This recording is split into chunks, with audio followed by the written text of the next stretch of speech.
और सब ठीक ठाक। कोविड के लॉकडाउन ने कहीं आपको जॉम्बी तो नहीं बना दिया ना? YouTubers have learn from news leader how to sensationalise lot of things.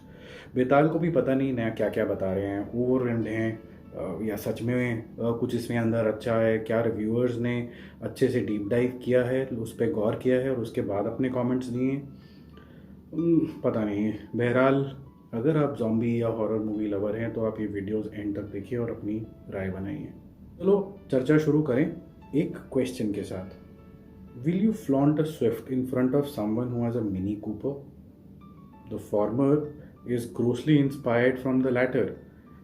मैं इसलिए बोल रहा हूँ क्योंकि Betaal is released on Netflix with a whole garden of premium zombie movies, so much so that they have a special category on it. So are the makers very confident that they have a great product and they can still make a dent in this overcrowded space? आप खुद सोचो, Netflix user ने बहुत सी अच्छी अच्छी zombie movies देखी होंगी. So is Betaal really good? हाँ, Netflix may have a commercial reason to launch such a movie in Hindi to attract common Indian audiences who are basically using some free apps and free content on MX Player, Z5, Amazon Prime, and Woot. For them, the challenge is to reach to the masses, get their fee, and yet keep the quality intact. Betal overall has a good feel and looks premium. चलो रचना बहुत रच ली. Coming back to Betaal, let's see हमें आज zombie क्या कहते हैं. So guys, the blend of horror and the zombie stuff is new and well tackled. ऐसा आपने पहले तो नहीं देखा होगा फॉर श्योर. मुझे सबसे अच्छा जो इस सीरीज़ में लगा है वो है इस स्टोरी का plot, which is set in some Betaal mountains. I don't know whether this Betaal mountain is real or it is just an imaginary world, but is suppose to be cursed.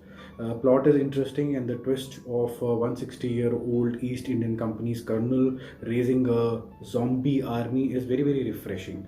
At least this form of zombie has some purpose. So कुछ different है अभी तक की जो zombie movies हमने देखी होंगी. आगे बात करते हैं मेन कैरेक्टर्स की. मेन कैरेक्टर्स जो कि आर्मी हैं, पुलिस हैं, ज़्यादा क्लैरिटी नहीं है, बट बास स्क्वाड बोलते हैं मैं आपको. देयर कमांडेंट है Suchitra Pillai and second in commandant is Vikram Sirohi played by Vineet Kumar Singh. Bard in blood में आपने उनको देखा होगा. Deputy commandant is Ahluwalia which is played by Aahana Kumra I think. यार एक्टिंग डिपार्टमेंट में सब मुझे थोड़े से ना डिसइंटरेस्टेड लगे, थोड़ा सा कच्ची पीटी सी लगी. Something like a South Indian kind of a movie where in they are half prepared. Main lead Vikram has also lacked that punch. कोई भी मोटा मोटा हमें डरा नहीं पाया, इमोशनल नहीं कर पाया. लॉस ऑफ ह्यूमन लाइफ होती जा रही है, it's very natural in a zombie movie, but no emotions are evoked. I would say the only grace is his backstory, which is dark and keeps haunting him, is very well fleshed out and runs in parallel with the current narrative. तो उसके actions काफ़ी हद तक उससे गवान होते हैं. So as I said, the character of Vikram is slightly delved into, it is properly built, but rest of the characters are just a placeholder, I would say. Threat और डर जो एक ज़ॉम्बी हॉरर मूवी में होना चाहिए वो script में से तो ज़रूर आता है, या फिर वो कर्नल की जो शैडोज़ दिखाई हैं उससे आता है, बट और किसी चीज़ से ज़्यादा नहीं आता है. आप देखिए मूवी, आपको पता चलेगा क्यों नहीं आता है. VFX are very very rich. It is done by I would say Red Chillies. I think घर की कंपनी है उनकी, and it is good. Mind blowing तो नहीं बोलूँगा पर अच्छा है. हॉरर अगर ऑफ ट्रैक हो जाए तो वो बहुत ही फ़नी हो जाता है. कुछ तो फ़नी है इसके अंदर भी, आओ ज़रा थोड़ा डिस्कस करते हैं. ज़ॉम्बी बंदूकें भी चला सकते हैं, पहले मुझे तो नहीं पता था. टेढ़े मेढ़े से हैं पर निशाना एकदम सीधा लगाते हैं.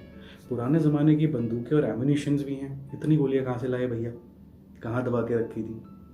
Zombie has a power source and their eye has a red bulb. आहट रामसे ब्रदर इंस्पायर्ड. क्या बात है, जुगनू भी शर्मा जाए. इंडियन ज़ॉम्बीज़ की बात ही कुछ और है. चाहे कहने के लिए फिरंगी हैं, but they are evolved and they can communicate much like the night walkers of GOT. बस आईज रेड है इंस्टेड ऑफ ब्लू. इंस्पायर्ड कह सकते हो, कॉपी तो नहीं. जॉम्बी बस थोड़ा ही काटते हैं, बाकी बॉडी को वो छोड़ देते हैं क्योंकि उनको भी हेल्थी जॉम्बीज बनाने हैं आगे. उनकी फौज भी थोड़ी स्ट्रांग सी होनी चाहिए ना. क्या बात है. अभी अभी मैंने मलंग देखी दोस्तों, तो मुझे लगा ज़ॉम्बी ही असली मलंग है। कभी वो चाकू से, कभी गोली से, कभी सिर्फ जल के ही मर सकते हैं, डिसीजन उनका है।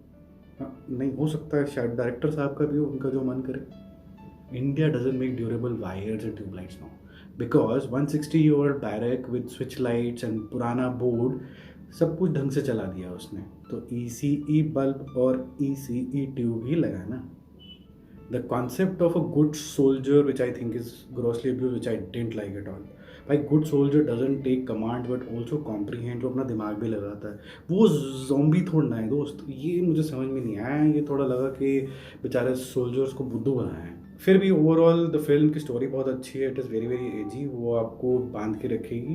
देखो इंडियन स्टैंडर्ड के हिसाब से बहुत अच्छी है, राम से, विक्रम भट्ट और आहट से तो बहुत बेटर है। देखो और आप बताओ, आपने भी ये सब नोटिस किया कि नहीं किया, ये फील किया कि नहीं किया। I will wait for your comments.